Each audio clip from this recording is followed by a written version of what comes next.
মানে আমি নিজে আশ্চর্য হয়েছি যে গণ অধিকার পরিষদের মতন একটা দলের সম্ভবত দ্বিতীয় সর্বোচ্চ পর্যায়ে যে ব্যক্তিটা আছে রাশেদ, এরা আসলে কোনো সরকারকে ভাই শান্তি দেয় না। একটি অস্পষ্টতা তৈরি হয়েছে, যেটি ডক্টর ইউনূস সাহেবের বক্তব্যের মাধ্যমে তিনি বলেছেন যে আমাদের নিয়োগকর্তা ছাত্ররা এদেশের জনগণ যতদিন চাইবে আমরা ততদিন থাকবো। আমি মনে করি যে এই বক্তব্য অগ্রহণযোগ্য। জনগণ তাহলে কি আবার ডক্টর ইউনূসকে নামানোর জন্য আন্দোলন করবে? সেটি তো অসম্মানের, অশ্রদ্ধার। আর এই কারণেই দরকার রোডম্যাপ। তারা কি করতে চায় সেটি স্পষ্ট হতে হবে।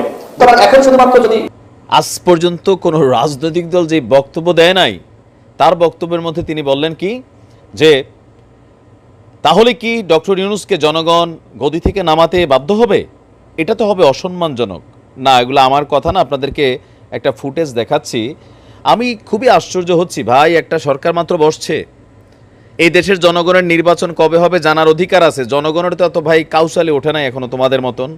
তোমার কেন উঠে গেছে কাউচালি? তোমরা তো চাইছো যে হাসিনা সরকারের পতন, নতুন বাংলাদেশ, তো সেইটার কাজে তো ডক্টর ইউনূস করছে। তিনি তো আর আওয়ামী লীগের কেউ না নাকি? বরঞ্চ আওয়ামী লীগের রোষানলের শিকারই হয়েছিলেন তিনি।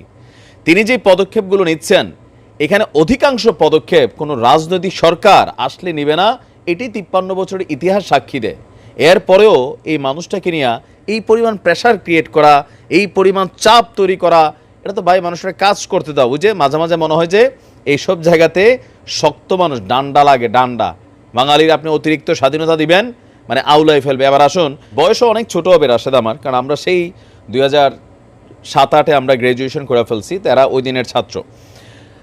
গণ অধিকার পরিষদে যারা এই মেধা এবং কোটা নিয়ে আলোচনা করছে, তো তোমরা মেধাটার একটু কাজে লাগাই একটু ব্যবসা বাণিজ্য করো বাবা, চাকরি বাকরি করো, অথবা স্কলারশিপে দেশের বাহিরে যাও, পরিবারের জন্য সময় দাও। তোমরা যে রাজনীতি করতেছো, কোথাও তোমাদের কোনো ওইভাবে মানে ফিট হওয়ার মতন অবস্থান আমি দেখি নাই। শুধুমাত্র ভিপি নূর ছাড়া এখানে যারা second in third in command আছে, এদের মধ্যে ওই রাজনৈতিক প্রজ্ঞা জ্ঞান খালি কথা কওয়া ছাড়া আর আমি কোনো কিছুই বুঝি না যে এরা আসলে করে কি।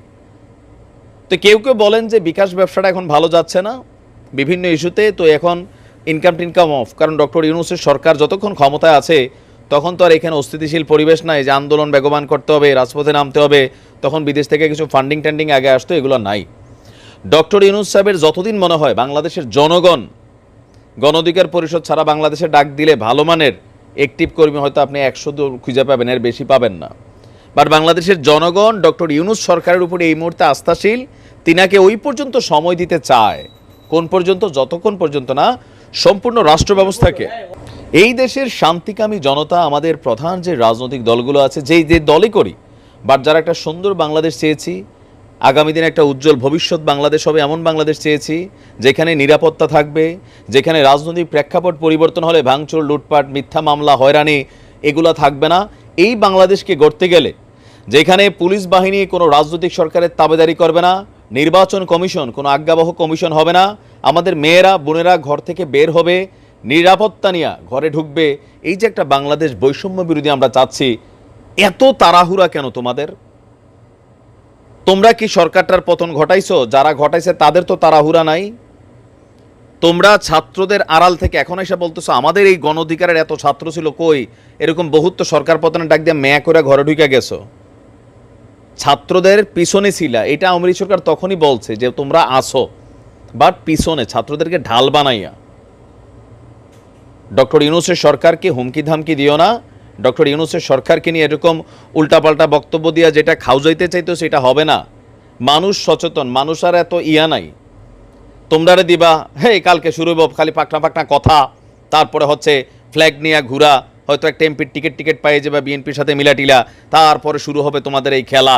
হ্যাঁ, এগুলা বাংলাদেশে বন্ধ হবে।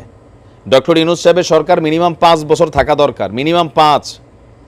আশা করি এর মধ্যে যে পরিবর্তিত বাংলাদেশ আমরা চাই সেটা হবে। তোমার মতন রাশেদ 2-1 জন জনগণের ম্যান্ডেট নিয়ে তোমরা চলো না, তোমরা জনগণের বিকাশে চলো, তো বিকাশ নিয়ে ব্যস্ত থাকো। রাষ্ট্র সংস্কারের কাজটা ডক্টর ইউনূস সাহেব কম বোঝে না, ঠিক আছে? আলগা প্রেশার ক্রিয়েট করা যাবে না ওনাকে বা উপদেষ্টা মণ্ডলীকে। ভালো থাকো।